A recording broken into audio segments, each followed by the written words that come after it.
जय गुरु जी संगत जी। गुरु जी की सारी प्यारी प्यारी संगत को मेरा दिल से प्रणाम। संगत जी, गुरु जी सत्संग चैनल पर आप सभी का हार्दिक स्वागत है। संगत जी, गुरु जी कहा करते थे कि सत्संग करन वाले दा भी भला ते सत्संग सुनन वाले दा भी भला। संगत जी, आप हर एक सत्संग को शुरू से लेकर अंत तक जरूर सुने, क्योंकि हर सत्संग में आपके सभी सवालों के जवाब होते हैं।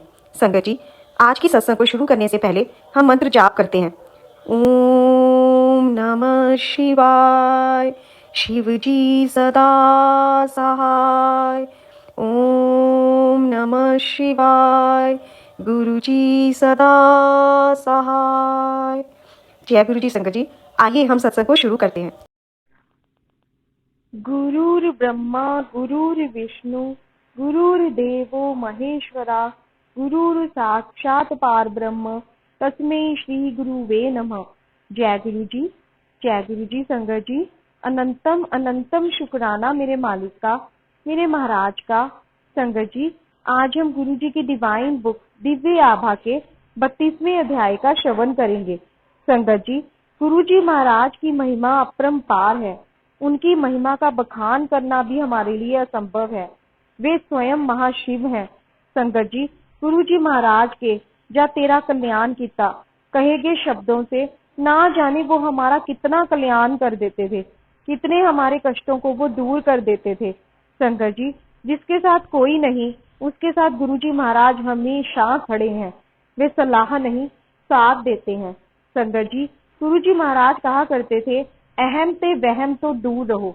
संगत जी, बस हम सबको गुरु जी महाराज से अथाह प्रेम करना है, उन्हें दिल से याद करना है, दिल से उनका शुक्राना करना है।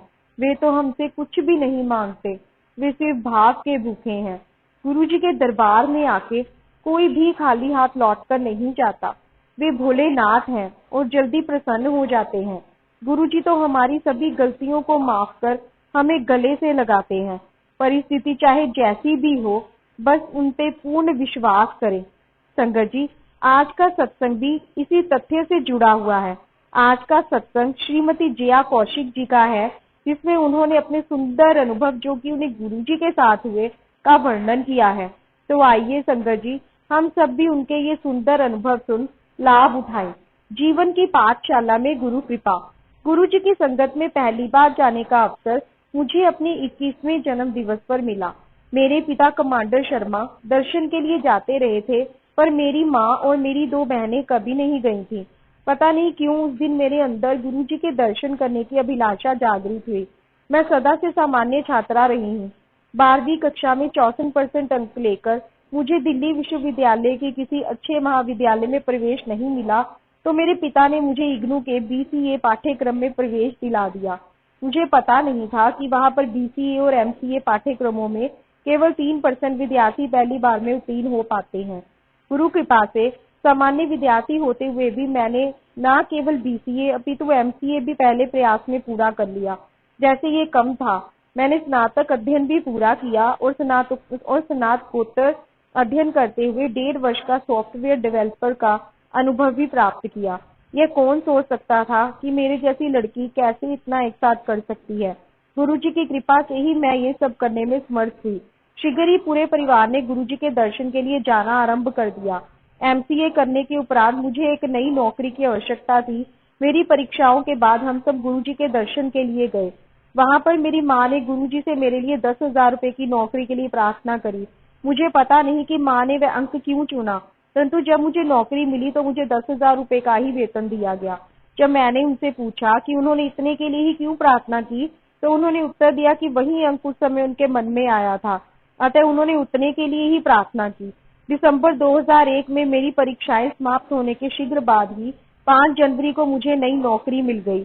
जब मैं साक्षात्कार के लिए प्रबंधक के समक्ष पहुंची तो उन्हें आभास हुआ कि उस कार्य के लिए मुझ में योग्यता नहीं है। वह इस दुविधा में थे कि योग्यता ना होते हुए मुझे कैसे बुलाया गया, किंतु उन्होंने मुझे एक अन्य रिक्त पद के लिए प्रश्न पूछे और मुझे वहां नौकरी मिल गई। इसके बाद मैं कुछ दिन तक माँ को छेड़ती रही कि केवल 10,000 के लिए ही क्यों प्रार्थना की। मेरे 23 वर्ष पूरे होने पर मेरे परिवार वालों के मन में आया कि मेरा विवाह कर देना चाहिए। मेरे माता पिता वैवाहिक विज्ञापन देखने लगे। मेरे संबंध के लिए माता पिता को एक परिवार उपयुक्त लगा और उन्होंने सप्ताहांत में वहां जाने का निर्णय लिया। वहीं से एक और विवरण भी आया था, क्योंकि एक यह अधूरा सा था, इसलिए मेरे माता पिता का वहां जाने का विचार नहीं था। परंतु जब वे घर से निकलने वाले थे तो उस परिवार से लड़के के पिता ने फोन किया। चूंकि वे फरीदाबाद जा ही रहे थे, उन्होंने दूसरे घर मेरे ससुराल भी जाने का निर्णय ले लिया। उसके उपरांत गुरुजी की कृपा से सब कुछ कुशल पूर्वक संपन्न हुआ। 2004 में एक रात्रि के अंतिम प्रहर में मुझे गुरुजी का स्वप्न आया, जिसमें उन्होंने कहा कि 2 वर्ष के पश्चात हम विदेश जाएंगे। उस समय तक विदेश जाने का विचार तक मेरे मन में नहीं आया था और ऐसा लगता नहीं था कि वहां जाकर हम आनंद पूर्वक रह पाएंगे।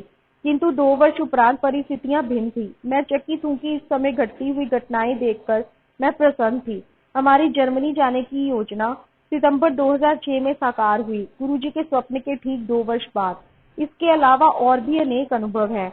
जर्मनी में नौकरी के लिए मेरा फोन पर साक्षात्कार हो रहा था, यद्यपि वह अच्छा नहीं हुआ था। उसके तुरंत बाद मुझे गुरुजी की विशिष्ट सुगंध आई। संदेश स्पष्ट था, चिंता की कोई आवश्यकता नहीं है। वह मुझ पर और मेरे प्रियजनों पर अपना स्नेह बनाए हुए हैं। जय गुरुजी, जय गुरुजी शंकर जी। आज की सेवा के लिए लख लख शुक्राना। जय गुरुजी।